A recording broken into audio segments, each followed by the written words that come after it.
हे दोस्तों, समीर व्लॉग में आपका स्वागत है। आज हम लेकर आए हैं एक और धमाकेदार वीडियो।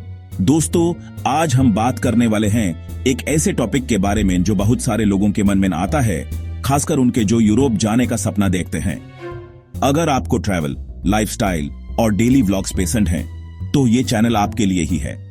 तो बिना टाइम वेस्ट किए चलिए शुरू करते हैं आज का व्लॉग। आज हम जानेंगे कि क्या आप यूरोप में विजिट वीजा से वर्क परमिट ले सकते हैं।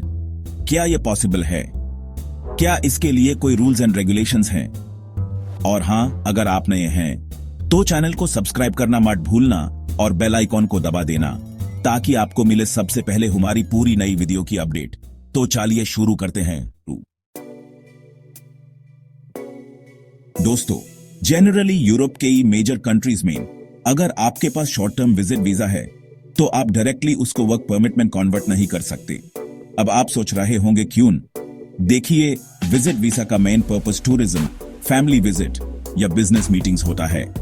मतलब आप छुट्टी मनाने, अपने रिलेटिव्स से मिलने या फिर बिजनेस डील्स फाइनलाइज करने जा रहे हो, काम करने नहीं। जबकि वर्क परमिट का पर्पस आपको लीगली काम करने की परमिशन देना होता है। ये एक अलग प्रोसेस है जिसके लिए अलग से अप्लाई करना पड़ता है और इसके लिए आपको जॉब ऑफर, स्पॉन्सरशिप और वेरियस डॉक्यूमेंट्स की जरूरत पड़ती है। तो जनरली विजिट वीजा से वर्क परमिट में डायरेक्ट कन्वर्जन पॉसिबल नहीं है। लेकिन दोस्तों, हर रूल का एक्सेप्शन होता है।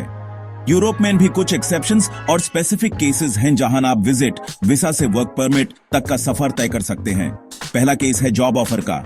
अगर आप यूरोप में अपने विजिट वीजा के दौरान कोई जॉब ऑफर लेते हैं तो आपको अपने वीजा को वर्क परमिट में कन्वर्ट करने के लिए अपनी एप्लीकेशन अपने एम्प्लॉयर के थ्रू देनी पड़ती है।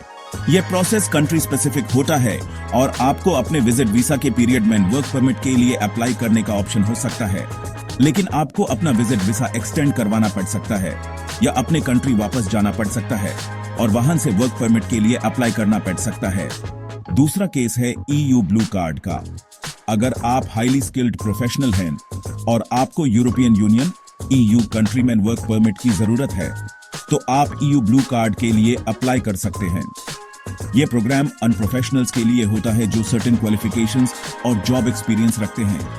इसमें आपको पहले जॉब ऑफर चाहिए और फिर आप अपने विजिट वीजा से वर्क परमिट तक का ट्रांजिशन कर सकते हैं, लेकिन इसके लिए भी आपको स्पेसिफिक प्रोसीजर फॉलो करना होगा। तीसरा केस है कुछ स्पेसिफिक कंट्रीज का। कुछ कंट्रीज में अगर आप विजिट वीजा पर हैं और वहां पे आपको कुछ स्पेसिफिक कंडीशंस फुलफिल करते हो, जैसे आपको जॉब मिलती है जो उनकी इमिग्रेशन पॉलिसी की अकॉर्डिंग हो, तो आपको वर्क परमिट मिलने का चांस हो सकता है। यह अलो करने की कंट्री स्पेसिफिक पॉलिसीज पे डिपेंड करता है। Chapter 3, important points to keep in mind. दोस्तों, यूरोप में विजिट वीजा से वर्क परमिट का सफर थोड़ा कॉम्प्लिकेटेड हो सकता है, इसलिए कुछ इंपॉर्टेंट पॉइंट्स हैं जो आपको हमेशा याद रखने चाहिए। पहला पॉइंट है इलीगल वर्क का। अगर आप अपने विजिट वीजा के दौरान इलीगल काम करते हैं तो आपके लिए वीजा कैंसिल हो सकता है और आपको डिपोर्ट किया जा सकता है। इसलिए कभी भी इलीगल काम करने की कोशिश न करें। दूसरा पॉइंट है वीजा एक्सटेंशन का।